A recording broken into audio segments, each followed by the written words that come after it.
Hello friends, CK ടോക്സിന്റെ പുതിയൊരു വീഡിയോയിലേക്ക് എല്ലാവർക്കും ഒരിക്കൽ കൂടി സ്വാഗതം. ഇന്നത്തെ ഈ ഒരു വീഡിയോയിൽ നമ്മൾ പ്രധാനമായും ചർച്ച ചെയ്യാൻ പോകുന്നത് രാഹുൽ KPയുടെ അടുത്ത മത്സരത്തിന്റെ സസ്പെൻഷനെ കുറിച്ചും കൂടാതെ Kerala Blasters FC captain Adrian ലൂണക്ക് പകരക്കാരനായി ടീമിലേക്ക് എത്തിച്ചിട്ടുണ്ടായിരുന്ന ഫെഡോർ സെർണിച്ച് ഏത് ജേഴ്സി നമ്പറാണ് അണിയുക എന്നതിനെ കുറിച്ചുമുള്ള അപ്ഡേറ്റുകളാണ്. അപ്പോൾ വിശദമായ വീഡിയോയിലോട്ട് കടക്കുന്നതിന് മുമ്പായി നിങ്ങൾ ഇതുവരെ ഈ ചാനൽ സബ്സ്ക്രൈബ് ചെയ്തിട്ടില്ലെങ്കിൽ ഇതുപോലുള്ള കൂടുതൽ ബ്ലാസ്റ്റേഴ്സ് ISL അപ്ഡേറ്റുകൾക്ക് വേണ്ടിയിട്ട് ഈ ചാനൽ ഒന്ന് സബ്സ്ക്രൈബ് ചെയ്തു വെക്കാൻ ശ്രമിക്കുക. അങ്ങനെ അവസാനം കേരള ബ്ലാസ്റ്റേഴ്സ് FC അഡ്രിയാൻ ലൂണക്ക് പകരക്കാരനായി കൊണ്ട് ടീമിലേക്ക് എത്തിച്ചിട്ടുണ്ടായിരുന്ന ലിത്വാനിയൻ സൂപ്പർ താരമായ ഫെഡോർ സെർണിച്ച് കഴിഞ്ഞ ദിവസം പരിശീലനം ആരംഭിച്ചിട്ടുണ്ട്. പക്ഷേ താരം ട്രെയിനിങ് ആരംഭിച്ചതിന് ശേഷവും കേരള ബ്ലാസ്റ്റേഴ്സ് FCയുടെ ആരാധകരുടെ ഒരൊറ്റ ചോദ്യമാണ് താരം ഏത് ജേഴ്സി നമ്പറിലാണ് ബ്ലാസ്റ്റേഴ്സിൽ കളിക്കുക എന്നുള്ളത്. നമുക്കറിയാം, നിലവിൽ കേരള ബ്ലാസ്റ്റേഴ്സ് FCയിൽ 7ാം നമ്പർ റോളിലുള്ളത് രാഹുൽ KP ആണ്.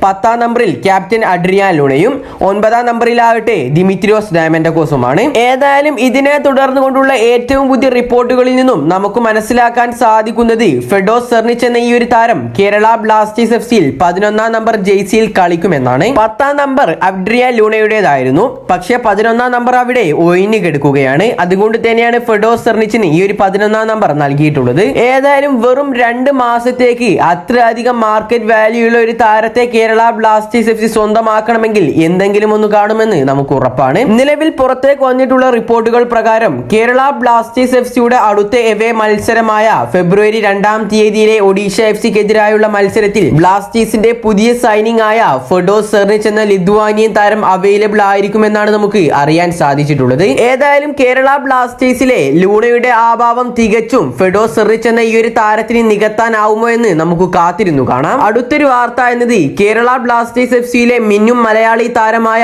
രാഹുൽ KPയെ കുറിച്ചാണ്. നമുക്കറിയാം, കേരള ബ്ലാസ്റ്റേഴ്സ് FCയുടെ കഴിഞ്ഞ മോഹൻ ബഗാനെതിരായുള്ള മത്സരത്തിൽ രാഹുൽ KP എന്ന മലയാളി സൂപ്പർ താരത്തിന്റെ ഈ ഒരു സീസണിലെ 4ാമത്തെ യെല്ലോ കാർഡാണ് ലഭിച്ചിട്ടുണ്ടായിരുന്നത്. അതുകൊണ്ട് തന്നെ നിലവിൽ പുറത്തേക്ക് വന്നുകൊണ്ടിരിക്കുന്ന റിപ്പോർട്ടുകൾ പ്രകാരം കേരള ബ്ലാസ്റ്റേഴ്സ് FCയുടെ സൂപ്പർ താരമായ രാഹുൽ KPക്ക് അടുത്ത ഒഡീഷ FCയുമായുള്ള ഫെബ്രുവരി 2ാം തീയതിയിലെ മത്സരം നഷ്ടമാവുമെന്നാണ് അറിയാൻ സാധിച്ചിട്ടുള്ളത്. ഏതായാലും ഈ ഒരു വാർത്ത ഏതൊരു ബ്ലാസ്റ്റേഴ്സ് ആരാധകനെയും വിഷമിപ്പിക്കുന്നതാണ്. കാരണം കേരള ബ്ലാസ്റ്റേഴ്സ് FCയുടെ ആദ്യപാദ മത്സരങ്ങളിലെ അവസാന മത്സരങ്ങളിലേക്ക് എത്തിയപ്പോഴാണ് രാഹുൽ KP തന്റെ പഴയ ഫോം വീണ്ടെടുക്കാൻ തുടങ്ങിയത്. കൂടാതെ 2 ലക്ഷദ്വീപുകാരായ ഐമന്റെയും അസറിന്റെയും കൂടെ താരത്തിന്റെ ഒരു മിന്നും കോംബോയും നമുക്ക് കാണാൻ സാധിച്ചിട്ടുണ്ടായിരുന്നു. ഈ ഒരു റിപ്പോർട്ടോട് കൂടി അടുത്ത കേരള ബ്ലാസ്റ്റേഴ്സ് FCയുടെ ഒഡീഷ FCക്കെതിരായുള്ള മത്സരത്തിൽ മിഡ്ഫീൽഡ് റോളിൽ നമുക്ക് രാഹുൽ KPയുടെ ഒരു അഭാവം കാണാൻ സാധിക്കുന്നതാണ്. ഇനി അടുത്തൊരു വാർത്ത എന്നത് ബ്ലാസ്റ്റേഴ്സ് ആരാധകർക്ക് എല്ലാവർക്കും തന്നെ ഒരു സന്തോഷം നൽകുന്നതാണ്. ഇന്ത്യൻ സൂപ്പർ ലീഗിന്റെ ഈ ഒരു 10ാം സീസണിന്റെ